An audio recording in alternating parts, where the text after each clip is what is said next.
பசுமை பசுமை பசுமை பசுமை பசுமை பசுமை பசுமை பசுமை பசுமை 90.4 FM. உங்களை முன்னேற்றும் நோக்கோடு பயணிக்கும் பசுமை 90.4 FM. இனி என்றும் உங்களோடுதான். இந்திய விடுதலை நாள் அமுதப் பெருவிழா, இந்திய அரசின் விஞ்ஞான் பிரசார் அறிவியல் பலகை, தமிழ்நாடு அரசின் அறிவியல் தொழில்நுட்ப மையம், பசுமை 90.4 இணைந்து வழங்கும் சிறப்பு தொடர் நிகழ்ச்சி அறிவியலோடு விளையாடு. இது அறிவியல் உண்மைகளை எடுத்துக் கூறும் சிறப்பு தொடர் நிகழ்ச்சி. அத்தியாயம் 18. நிகழ்ச்சியில் உங்களோடு கவிவலவன். உணவுப் பொருட்கள்ல கலப்படம் பண்றதால என்னென்ன பாதிப்புகள் ஏற்படும், எப்படி கண்டுபிடிப்பது, எங்கே போய் புகார் செய்யறதுன்றத இன்னைக்கு நம்ம இந்த நிகழ்ச்சியில கேட்டு தெரிஞ்சுக்கலாம். உயிர் வாழ்வதற்காகவும் உடல் நலம் பேணுவதற்காகவும் நாம் உண்ணும் உணவு பாதுகாப்பானதா இல்லை என்றால் எவ்வளவு விபரீதம். உணவு கலப்பட தடை சட்டம் 1954 நீக்கப்பட்டு ஆகஸ்ட் 2011 முதல் உணவு பாதுகாப்பு தரச்சட்டம் 2006 அமலுக்கு வந்தது.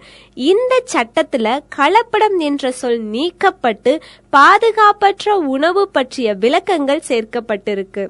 இன்னைக்கு நம்ம இந்த நிகழ்ச்சியில எந்த தகவல்களை பத்தி முழுமையா தெரிஞ்சுக்க போறோம்னா, உணவு கலப்படம் பற்றிய சட்ட விளக்கங்களை பத்தியும், கலப்படத்தால ஏற்படும் கேடுகளை பத்தியும், கலப்படத்தினால ஏற்படும் பாதிப்புகளை பத்தியும், சில வகை கலப்படங்களை பத்தியும், கேசரி பருப்பு கலப்படத்தை பத்தியும், காய்கறிகள் மற்றும் பழங்கள்ல அடங்கியுள்ள ஆபத்துக்களை பத்தியும், பழங்கள்ல பூச்சிக்கொல்லி மருந்துகளை பத்தியும், பழங்களை பாதுகாப்பா உபயோகிக்க சில குறிப்புகளை பத்தியும், உணவு மாசுபடுத்துதலை பத்தியும், உணவு மாசுபடுத்துதலோட ஒரு சிறிய விளக்கத்தோடையும், சில பாக்டீரியாக்களை பத்தியும் இன்னைக்கு நம்ம நிகழ்ச்சியில தெளிவா தெரிஞ்சுக்கலாம். முதல்ல உணவு கலப்படம் பற்றிய சட்ட விளக்கங்களை பத்தி தெரிஞ்சுக்கலாம். உணவு பொருள்ல கலப்படம் செய்யப்படும் நோக்கத்துல சேர்க்கப்பட்ட அல்லது தெரியாம சேர்ந்த பொருட்கள் கலப்பட பொருட்கள் எனப்படும். உணவு தர சட்டத்துல பாதுகாப்பற்ற உணவு என்பதற்கு எந்த விளக்கங்களும் குறிப்பிடப்படல. தரம் குறைந்த விலை குறைந்த பொருட்கள் முழுமையாவோ பகுதியாவோ உணவு பொருளின் தரத்தை குறைக்கும்படி சேர்க்கப்பட்டிருந்துச்சுன்னா, உணவுல உள்ள பொருட்கள் முழுமையாவோ பகுதியாகவோ பொருட்கள் சுகாதாரமற்ற முறையில தயாரிக்கப்பட்டு கட்டப்பட்டு சுகாதாரமற்ற முறையில பாதுகாக்கப்பட்டிருந்துச்சுன்னா அதனால தரம் குறைந்து சுகாதார கேடு ஏற்படும். அடுத்ததா கலப்படத்தால ஏற்படும் கேடுகளை பத்தி தெரிந்து கொள்ளலாம். சில கலப்பட உணவுகளை தொடர்ந்து சாப்பிட்டோம்னா நம்மளோட உடல் நலம் பாதிப்படையும். பால் கெட்டு போகாம இருக்க சிலரால் urea, sodium carbonate, sodium hydroxide, formaldehyde, hydrogen peroxide இது எல்லாம் சேர்க்கப்படுவதால குடல்ல அரிப்பு ஏற்பட்டு பாதிப்பு உண்டாகும். உணவு வண்ணங்கள், நறுமணங்கள், பதன பொருட்கள், ஆன்டி ஆக்சிடென்ட்ஸ் போன்றவை அதிக அளவிலும் சேர்க்கப்பட்டாலும் அல்லது அனுமதிக்கப்படாதவையா இருந்தாலும் உடல் நலம் பாதிப்படையும். உணவுல அனுமதிக்கப்படாத வண்ணங்களான மெடானில், எல்லோ, ரோடரமின், பிஆரமின், ஆரஞ்சு 2, மாலா சைட்கிரீன் ஆகியவை கல்லீரல், சிறுநீரகம், எலும்பு, நுரையீரல் இதை எல்லாத்தையும் தாக்கி குறை பிரசவம், மலட்டுத்தன்மை போன்ற நோய்கள்லாம் ஏற்படுத்தலாம். அடுத்ததா கலப்படத்தினால ஏற்படும் பாதிப்பை பத்தி தெரிஞ்சுக்கலாம். உணவு கலப்படத்தினால ஏற்படும் தீவிர பாதிப்புகள் நுகர்வோரை ஏமாற்றுவது மட்டுமின்றி உணவு கலப்படம் பல்வேறு கேடுகள் மற்றும் வியாதிகள் வர காரணமா இருக்கு. கலப்பட உணவுல கற்களும் மணலும் இருந்துச்சுன்னா அது பற்களையும் குடல் உட்பகுதிகளையும் இருக்கும் மெல்லிய தசையும் பாதிக்கும். அழுக்கு இருந்துச்சுன்னா பாக்டீரியா மூலம் வியாதியை உண்டாக்கும். நுண்ணுயிரிய சுமந்து வரும் டால்க் மற்றும் சுண்ணாம்பு பவுடர் நம்மளால ஜீர்ணிக்கப்படாம செரிமான சக்தியை பாதிக்கும். தூய்மையற்ற நீர் பல வயிறு சம்பந்தப்பட்ட வியாதிகள் வர காரணமா இருக்கும். அடுத்ததா சில வகை கலப்படங்களை பத்தி தெரிஞ்சுக்கலாம். முதல்ல ஆர்ஜிமோன் கலப்படத்தை பத்தி தெரிஞ்சுக்கலாம். உணவு எண்ணெயில ஆர்ஜிமோன் எண்ணெய் கலப்படம். ஆர்ஜிமோன் எண்ணெயோட நச்சுத்தன்மை பலரை பாதிக்கும் டிராப்சி என்னும் நோய் வர காரணமா இருந்துட்டு இருக்கு. உணவு எண்ணெயில ஆர்ஜிமோன் மெக்னிகா என்ற கடுகு செடியோடு வளரும் களையின் எண்ணெய் சேர்ந்து விடுவதால டிராப்சி உண்டாகுது. டிராப்சி என்பது என்னன்னா தொற்று நோய் கிடையாது, ஆனா மிகவும் கடுமையான வியாதி. இதுல தொட்டா அமுங்கி உள்ளே செல்லும் அளவுக்கு வீக்கம் வந்து கால்கள்ல தோன்றும். இது மட்டுமல்லாது சருமம் சம்பந்தமான எரித்தீமா உடலோட பல பாகங்கள்ல தோன்றும். இதனால இருதயமும் பாதிக்கப்பட்டு இறப்பு கூட நேரலாம். அப்படி இல்லைன்னா லூகோமா உண்டாகி பார்வையற்று போகலாம். அடுத்ததா கேசரி பருப்பு கலப்படத்தை பத்தி தெரிஞ்சுக்கலாம். கேசரி பருப்பை தொடர்ந்து அதிகமா உட்கொண்டோம் அப்படின்னா அது தண்டவடத்தை பாதித்து லத்தைரிசம் என்ற நோயை உண்டாக்கும். அது கை கால் வளைந்து போகும் நிலையை கூட ஏற்படுத்தும். இதனால பாதிக்கப்பட்ட நபரின் நடையில மாற்றம் மற்றும் மூட்டு முழங்கால அளவுக்கு மீறிய நடுக்கம் போன்றவை உண்டாகும். குறைவா பாதிக்கப்பட்டவர்கள் வளைந்த கால்களுடன் நடப்பாங்க. அதிகமா பாதிக்கப்பட்டவர்கள் கத்திரியை போன்று வெட்டி வெட்டி நடப்பாங்க. பீட்டா ஆக்சலைட் அமினோ அலைன் என்ற அமினோ அமிலம் கேசரி பருப்புல இருக்கு. இது நியூரோலைப்தரிசம் வர காரணமா இருந்துட்டு இருக்கு. சமீபத்திய ஆராய்ச்சியில BOAA என்பது எக்ஸைட்டோடாக்சின், இதுவே நரம்பியல் வியாதி வர காரணமா இருக்காம். இந்தியாவில பல மாநிலங்கள்ல கேசரி பருப்பு செடிகள் வளர்க்கப்படுவது குறைந்து வந்துட்டு இருக்கு. ஏன்னா இதனை விற்பதற்கு உணவு பாதுகாப்பு சட்டம் தடை விதிச்சிருக்கு. அடுத்ததா காய்கறிகள் மற்றும் பழங்கள்ல அடங்கியுள்ள ஆபத்துகளை பத்தி தெரிஞ்சுக்கலாம். காய்கறிகள் மற்றும் பழங்கள் நமக்கு தேவையான சத்துக்களை கொண்டிருக்கு. ஆனா அவை பல வகையான நச்சு பொருட்கள் மற்றும் ரசாயனங்களால பாதிக்கப்படுவதால காய்கனிகளையும் ஆபத்து மறைஞ்சிருக்கு. செயற்கையான முறையில காய்கறிகள் மற்றும் பழங்களை பழுக்க வைப்பதற்கு கால்சியம் கார்பனேட், எதிபான் மற்றும் ஆக்சிடோசின் பயன்படுத்தப்படுது. உணவு பாதுகாப்பு சட்டத்தின்படி செயற்கை முறையில பழங்களை பழுக்க வைப்பதற்கு கால்சியம் கார்பேட் உபயோகிப்பது தடை செய்யப்பட்டிருக்கு. கால்சியம் கார்பேட் கேன்சர் உருவாக காரணமா இருக்கு. எதிபான் ஒரு பூச்சிக்கொல்லி மருந்து, ஆக்சிடோசின் ஒரு ஹார்மோன். பழத்தை செயற்கையா பழுக்க வைக்க இது மூன்றும் உபயோகப்படுத்தப்படுது. அடுத்ததா பழங்கள்ல பூச்சிக்கொல்லி மருந்துகளை பத்தி தெரிஞ்சுக்கலாம். பூச்சிக்கொல்லி மருந்துகள் உலோகங்கள், செயற்கையான நச்சு பொருட்கள் மற்றும் பல வகையான நச்சுக்கள் போன்றவை காய்கறிகள்ல மற்றும் பழங்கள்ல கலக்கப்படுது. அளவுக்கு அதிகமான பூச்சிக்கொல்லி மருந்துகள் உபயோகமும் பூச்சிகளால பாதிக்கப்பட்ட விதைகள், தண்ணீர், மண், உரங்கள்ல உள்ள உலோகங்களும் அதற்கு காரணமா இருந்துட்டு இருக்கு. அடுத்ததா பழங்களை பாதுகாப்பா உபயோகிக்க சில குறிப்புகளை பத்தி தெரிஞ்சுக்கலாம். புள்ளிகள் மற்றும் சேதங்கள் இல்லாத காய்கறிகள் மற்றும் பழங்களை தேர்ந்தெடுக்கணும். சாப்பிடுவதற்கு முன்பும் சமைப்பதற்கு முன்பும் பாத்தீங்கன்னா காய்கறி மற்றும் பழங்களை சுத்தமா தண்ணீர்ல நல்லா கழுவி பயன்படுத்தலாம். காளான்களால பாதிக்கப்பட்ட காய்கறிகள் மற்றும் பழங்களை உபயோகிக்க கூடாது. காய்கறிகள் மற்றும் பழங்களை டிடர்ஜென்ட்களால கழுவக்கூடாது, அது உடலுக்கு பாதிப்பை ஏற்படுத்தும். திறந்த வெளியில உள்ள நறுக்கப்பட்ட பழங்களை வாங்கி உண்ணக்கூடாது. உபயோகிக்கும் முன்னர் மட்டுமே காய்கறிகள் மற்றும் பழங்களை நறுக்கணும். முட்டைக்கோஸ், லெஸ்டூஸ் போன்றவற்றில வெளித்தோலை நீக்குதல் வேண்டும். இது இவற்றில் உள்ள பூச்சிக்கொல்லி மருந்துகளை நீக்குது. அறிவியலால் ஆகாதது எதுவுமே இல்ல, அதன் வளர்ச்சிதானே மனித குலத்தின் ஆற்றலின் எல்ல.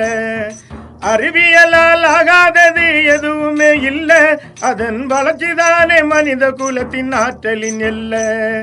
நொடிக்கு நொடி அறிவியலின் புதிய முயற்சியால், நொடிக்கு நொடி அறிவியலின் புதிய முயற்சியால் மனிதன் சிரித்திடவே புதிய விடியல் நம்ம பூமியில்.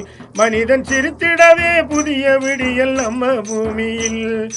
அறிவியலால் ஆகாதது எதுவுமே இல்ல, அதன் வளர்ச்சிதானே மனித குலத்தின் ஆற்றலின் எல்ல. கைபேசி தொலைபேசி அறிவியல் தாங்க, காணும் தொலைக்காட்சி நிகழ்வுகளோ அறிவியல் தாங்க. கைபேசி தொலைபேசி அறிவியல் தாங்க, காணும் தொலைக்காட்சி நிகழ்வுகளும் அறிவியல் தாங்க, இன்டர்நெட் இமெயிலும் அறிவியல் தாங்க, இன்டர்நெட் இமெயிலும் அறிவியல் தாங்க, இனிய பயணம் தரும் வாகனமும் அறிவியல் தாங்க, இனிய பயணம் தரும் வாகனமும் அறிவியல் தாங்க. அறிவியலால் ஆகாதது எதுவுமே இல்ல, அதன் வளர்ச்சிதானே மனித குலத்தின் ஆற்றலின் எல்லை. மொழிபெயர்க்கும் இயந்திரமும் அறிவியல் தாங்க, நம் விழிகாக்கும் மருத்துவமும் அறிவியல் தாங்க, மொழிபெயர்க்கும் இயந்திரமும் அறிவியல் தாங்க, நம் விழிகாக்கும் மருத்துவமும் அறிவியல் தாங்க. சுற்றும் பூமி நிகழ்வை உணர செய்திடும் நம்மை, சுற்றும் பூமி நிகழ்வை உணர செய்திடும் நம்மை, சூரிய சக்தியினால் பயனை தரும் அறிவியல் தாங்க, சூரிய சக்தியினால் பயனை தரும் அறிவியல் தாங்க. அறிவியலால் ஆகாதது எதுவுமே இல்ல, அதன் வளர்ச்சிதானே மனித குலத்தின் ஆற்றலின் எல்லை. ஏசி முதல் இயந்திரங்கள் இயங்க செய்திடும், நம் எல்லோருக்கும் சிறந்த வாழ்வை நாளும் கொடுத்திடும். ஏசி முதல் இயந்திரங்கள் இயங்க செய்திடும், நம் எல்லோருக்கும் சிறந்த வாழ்வை நாளும் கொடுத்திடும். வானவெளியில் வர்ணமிகு ஜாலங்காட்டுங்க, வானவெளியில் வர்ணமிகு ஜாலங்காட்டுங்க, பசுமை வானொலியின் நிகழ்ச்சியினை கேட்டு மகிழுங்க, பசுமை வானொலியின் நிகழ்ச்சியினை கேட்டு மகிழுங்க, தினமும் கேட்டு மகிழுங்க, நீங்க கேட்டு மகிழுங்க. பாடல் கலைமாமணி ஆ பழனியா பிள்ளை அவர்கள் பாடியவர் கண்டன்விலை திரு இ ராஜேந்திரன் அவர்கள். அடுத்ததா உணவு மாசுபடுத்துதலை பத்தி தெரிஞ்சுக்க போறோம். உணவில உள்ள நுண்ணுயிர்களோ பாக்டீரியாக்களோ அவற்றில் ஏற்படும் விஷத்தன்மையாலோ அது உண்பதற்கு லாயக்கற்றதாகும் போது அதை மாசுபடுத்துதல் என்கிறோம். பல்லாயிரக்கணக்கானோர் இந்த உணவு மாசுபடுதலால ஏற்படும் உணவு தொடர்பான வியாதிகளால பாதிக்கப்படுவதாலும் இது ஒரு முக்கிய விஷயமா கருதப்படுது. அதனால இது பற்றிய விழிப்புணர்வு அனைவருக்கும் அவசியம். ஏற்கனவே சொன்னபடி நுண்ணுயிர்களாலும் சுற்றுப்புற மாசாலும் இது ஏற்படுது. பூச்சி மருந்து அடிப்பதாலும் இவற்றில் உள்ள உலோகத்தாலும் மற்ற ரசாயன கலவைகளாலும் இது ஏற்படுது. உணவு தயாரிக்கும் போதும் விநியோகம் செய்யப்படும்போதும் இந்த தாக்குதல் நிகழ்ந்துட்டு இருக்கு. அடுத்ததா உணவு மாசுபடுதல் பற்றிய விளக்கத்தை தெரிஞ்சுக்கலாம். சுற்றுப்புறத்தாலும் நுண்ணுயிர்களாலும் உணவு மாசுபடலாம். பூச்சிக்கொல்லிகள், உலோகங்கள், பிற வேதியியல் பொருட்கள் சேர்வதற்கு சுற்றுப்புறம் ஒரு காரணமாகலாம். உணவு தயாரித்து பரிமாறப்படும் போது இறைச்சியிலிருந்து பாக்டீரியாக்கள், கோழி முட்டையிலிருந்து நுண்ணுயிர்கள், மிருகம் வதைக்கும் இடங்கள்ல இருந்து அயல் சேர்க்கைகள் மூலம் உணவு மாசுபடும். தூய்மையற்ற நீர்ல பழங்கள், காய்கறிகள் கழுவப்படும் போதும், உரங்கள், மனித கழிவுகள் நீர்ல சேர்வதாலும், சுகாதாரமற்ற கைகள் மற்றும் சுற்றுப்புற தூய்மை கேட்டாலும் உணவு மாசுபடலாம். அடுத்ததா சில பாக்டீரியாக்களை பத்தி தெரிஞ்சுக்கலாம். கிளோஸ்டீரியம் போடுலியம் என்பவை விஷத்தன்மை உணவுல உருவாக காரணமா இருக்கும். நரம்பு நோய்கள் உருவாக இவை காரணமா இருக்கு. அடுத்ததா எச்சரிக்கையா கோலை உணவு மாசுபட காரணமாகும் பாக்டீரியாக்கள்ல முதன்மையானது இதுதான். இவ்வகை பாக்டீரியாக்கள் பச்சை பால், கோழி, காய்கறிகள், பழங்கள் ஆகியவற்றில இருக்கும். அடுத்ததா சால்மனல்லாடை பிரீமியம் கோழி, பச்சை காய்கறி மற்றும் பால் பொருட்கள், மாமிச பொருட்கள்ல அதிகம் காணப்படும். அடுத்ததா ஸ்ட்ரோபிலோகஸ் அவரியஸ் கிரீம். இது பேக்கரி பொருட்கள், கோழி இன பொருட்கள், உருளை முதலிய காய்கறிகள்ல காணப்படும். அடுத்ததா விப்ரியோ காலாரா. நீர் மற்றும் உணவுல பரவும் இவ்வகை பாக்டீரியாக்கள் காலரா நோய் உருவாக காரணமா இருந்துட்டு இருக்கு. பால் திரிய காரணமாகும் பாக்டீரியாக்கள் லாக்டோபேசில்லஸ் என்டிடோபாக்டர், ஹெடிடோஜின்ஸ்.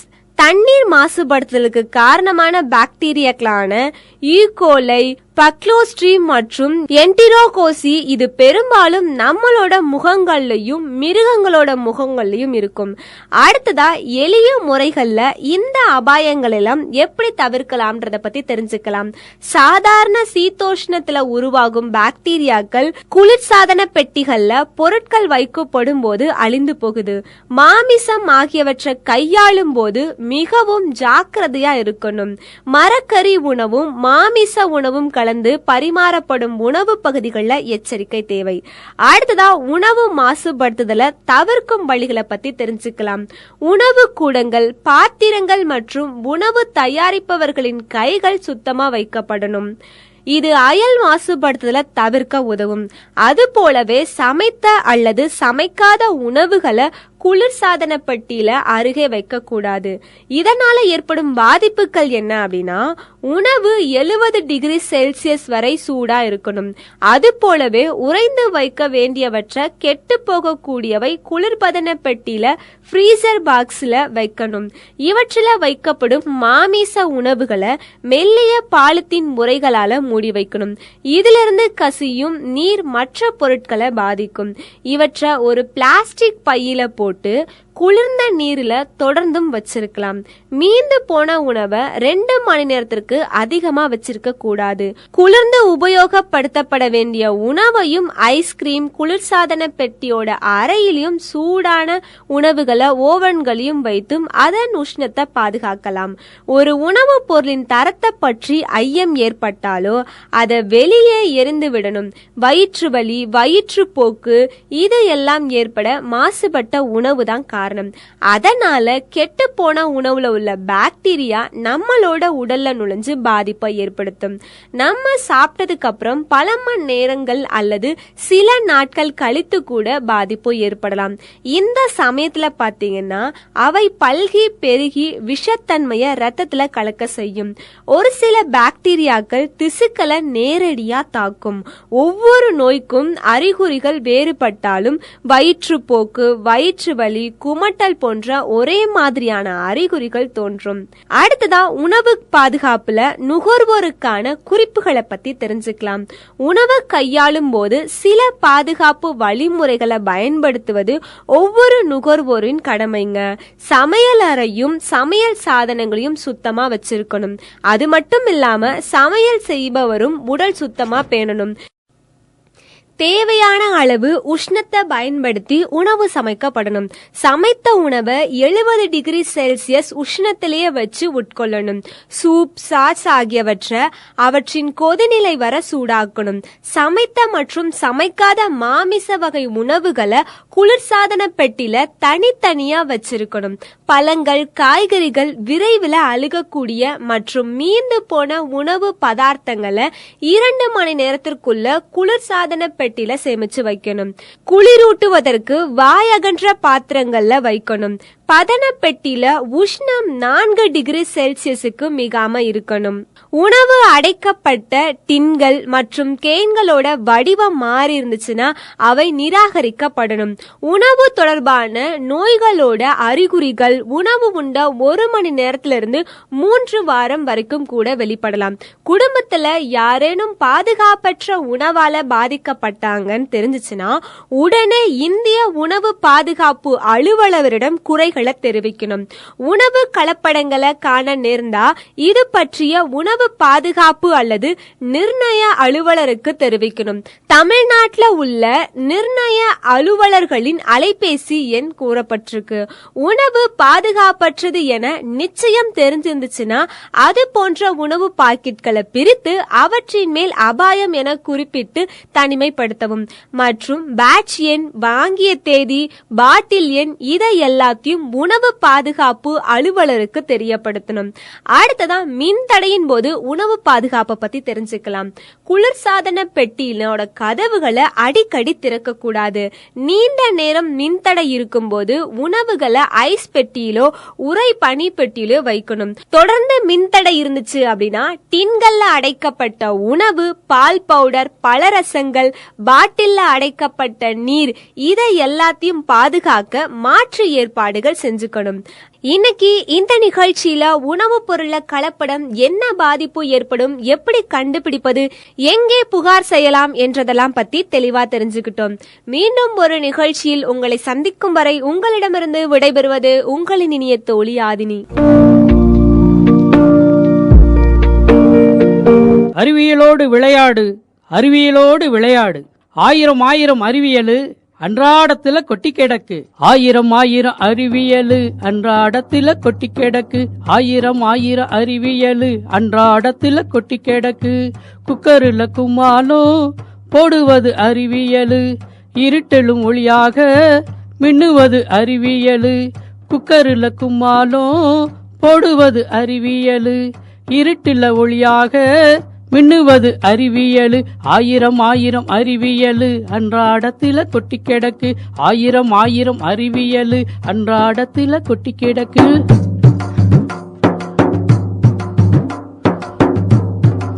அணுவ பிளந்துதான் ஆராய்ச்சி செய்திடுவோம், அண்டம் முழுவதுமே அளந்து மகிழ்ந்திடுவோம்.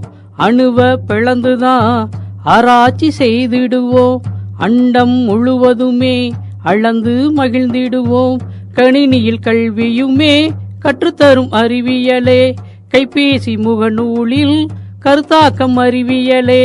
கணினியில் கல்வியுமே கற்றுத்தரும் அறிவியலே, கைபேசி முகநூலில் கருத்தாக்கம் அறிவியலே. ஆயிரம் ஆயிரம் அறிவியலு அன்றாடத்துல கொட்டி கிடக்கு.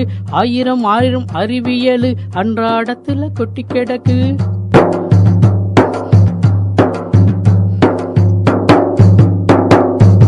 விவசாயம் செய்திடுவோம், விண்ணிலே பறந்திடுவோம். விவசாயம் செய்திடுவோம், விண்ணிலே பறந்திடுவோம். விளையாடுவோம் விளையாடுவோம், அறிவியலோடு விளையாடுவோம்.